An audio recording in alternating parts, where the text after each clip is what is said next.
विश्व को शांति का संदेश देने वाले महाकारुणिक तथागत भगवान बुद्ध एवं भारत देश में दोबारा फिर से भगवान बुद्ध के सद्धम्म को वापस लेकर के आने वाले परम पूज्य बोधिसत्व डॉक्टर बाबा साहब अम्बेडकर, इनको मेरा कोटि कोटि नमन है।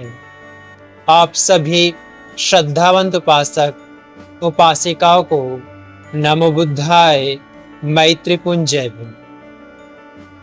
आज हम देखेंगे कि कैसे मनुष्य का जो मन है बड़ा ही विचलित हो जाता है, परेशान हो जाता है, डिस्टर्ब हो जाता है।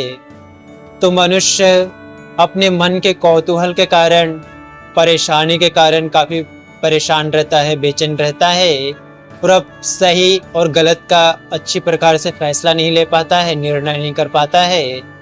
इसलिए मनुष्य के मन में उथल पुथल चलती रहती है, अच्छे बुरे विचार आने लगते हैं। इन अच्छे बुरे विचारों को रोकने के लिए, सही प्रकार से निर्णय लेने के लिए सदैव मनुष्य को अपने मन को शांत ही रखना चाहिए। तभी मनुष्य किसी भी समस्या का समाधान या किसी बात का निर्णय अच्छे प्रकार से ले सकता है। ये किस्सा उस समय का है जब भगवान बुद्ध अपने सावकों के साथ में, भिक्षुगण के साथ में चारिका कर रहे होते हैं। उस समय वो एक गांव से दूसरे गांव जा रहे होते हैं, तो रास्ते में एक नदी को पार करके जाते हैं जिसमें कम पानी होता था, ऐसे पार करके चले जाते हैं। और जाने के बाद में, कुछ दूर जाने के बाद में भगवान बुद्ध को प्यास लगती है। तो भगवान बुद्ध अपने शिष्यों में आनंद से कहते हैं कि आनंद, मुझे प्यास लग रही है। अभी हमने जो झील पार की है, नदी पार की है, वहां से पानी लेकर के आओ पात्र में करके। भगवान बुद्ध कहते हैं तो आनंद पानी लेने के लिए जाता है। जा करके देखता है कि अभी वहां से एक बैलगाड़ी गुजरी हुई थी, जिस कारण जो पानी में नीचे की मिट्टी थी वो पानी के ऊपर आ गई, जिसकी वजह से सारा जो पानी है वो काफी गंदा हो गया। तो आनंद के मन विचार आता है, मैं ऐसा गंदा पानी कैसे भगवान को पिलाऊंगा करके वो वापस आता है। भगवान पूछते, पानी लाए हो आनंद? आनंद कहता, भगवान वो पानी काफी गंदा है, मैं देखता हूँ कहीं और अगर पानी होगा तो वहां से लेकर के आऊंगा। मगर भगवान बुद्ध कहते, नहीं आनंद, जहां भी तुमने पानी देख करके आया था, उस झील का, झरने का, नदी का, वहीं का पानी लेकर के आना करके। आनंद दोबारा जाता है, फिर देखता है कि जो मिट्टी उस समय जो गाड़ी गुजरी थी तो काफी ज्यादा मिट्टी पानी में थी, कचरा था पानी में, वो अभी आधा हो गया है, पानी कुछ साफ हो गया है, मगर अभी कुछ गंदा ही है। तो फिर से वापस आता है। तो भगवान पूछते, आनंद पानी लाए हो? आनंद कहता, नहीं भगवान, अभी भी पानी वहां का गंदा ही है। भगवान उसको फिर से भेजते हैं। अब इस बार आनंद जाकर के देखता है कि सारा जो मिट्टी है वो पानी के नीचे जाकर के बैठ गया है, और जो पानी है बड़ा ही साफ हो गया है, निर्मल है, अच्छा है पानी। इसलिए उस पानी को, साफ पानी को अपने पात्र में रखता है, भरता है और लेकर के भगवान बुद्ध के पास में लाता है। भगवान बुद्ध उस पानी को पी करके कहते हैं, आनंद, तुमने देखा कि 2 बार तुम जाकर के जब देखते हो तो जो पानी था काफी गंदा था। क्यों था? क्योंकि अभी अभी वहां से एक गाड़ी गुजरी थी, जिस कारण पानी में उथल पुथल मच गई थी।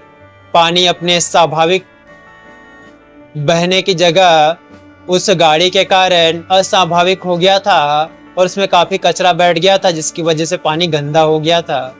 मगर अभी जो तुमने पानी लाया है वो पानी काफी निर्मल है, साफ है, स्वच्छ है। तो भगवान कहते हैं किसी प्रकार से मनुष्य का मन भी होता है। मनुष्य के मन में भी कभी कभी गलत विचारों को सुन करके, गलत बातों को सुन करके, गलत चीजों को देख करके मनुष्य के मन में भी गलत विचार उत्पन्न हो जाते हैं। इसलिए मनुष्य को चाहिए कुछ देर शांति से बैठे और बैठ करके अपने मन को पूरी तरह शांत करे, उसके बाद ही किसी बात का निर्णय ले, फैसला ले। क्योंकि कुछ समय के बाद में जब मनुष्य शांत होता है, उसके मन के सारे जो विचार है, गंदे विचार है, बुरे विचार नष्ट हो जाते हैं और मनुष्य किसी भी बात का, किसी समस्या का समाधान कर सकता है और कोई भी अच्छा निर्णय बड़े शांत और अच्छे मन से ले सकता है। इसलिए मनुष्य का मन ही जो होता है प्रमुख होता है। मनुष्य के मन को बड़ा ही शांत और निर्मल रखना चाहिए, क्योंकि अच्छे मन से ही मनुष्य के साथ में जो है सुख जुड़ा रहता है। उससे मनुष्य के जीवन में सुख आता है, शांति आती है। आप सभी लोगों ने बड़ी श्रद्धा पूर्वक भगवान बुद्ध के जीवन की प्रेरणादायक कहानी को सुना। इसलिए भगवान बुद्ध, उनके धम्म और उनके संग के प्रभाव के तेज से आपके परिवार के प्रत्येक सदस्य के जीवन का हर एक पल सुखपूर्वक बीते, प्रसन्नता पूर्वक बीते, मंगलमय हो। आप सभी सुखी रहे, स्वस्थ रहे। आप सबके मन में मैत्री का विकास हो, मैत्री का विकास हो। भवतु सब मंगलं रक्षन्तु सब देवता, सब बुद्धानुभावेन सदा शुद्धि भवन्तु ते। भवतु सब मंगलं रक्षन्तु सब देवता, सब धम्मानुभावेन सदा शुद्धि भवन्तु ते। भवतु सब मंगलं रक्षन्तु सब देवता, सब संघानुभावेन सदा शुद्धि भवन्तु सब। साधु साधु साधु।